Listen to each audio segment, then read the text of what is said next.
आपण आज खोट्या विषयावर खरं बोलणार आहोत. जय श्रीकृष्ण. खोट्या विषयावर खरं काय?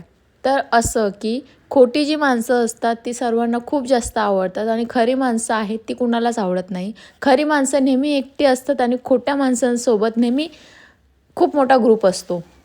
खोटं बोलणारी माणसे सहजपणे गोड आवाजात खोटं बोलून जातात, बट जी खरं बोलतात ते नेहमी ओरडतात, चिडून बोलतात, रडतात तरी कुणाला त्यांचं खरं पटत नाही.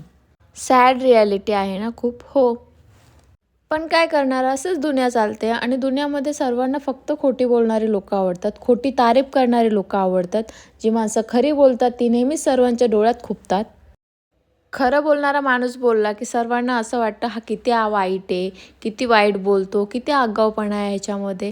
बट असं नाही आहे ना, तो खरं बोलतो म्हणून तो तुम्हाला आवडत नाही आहे किंवा त्याचे बोलणे तुम्हाला आवडत नाही आहे.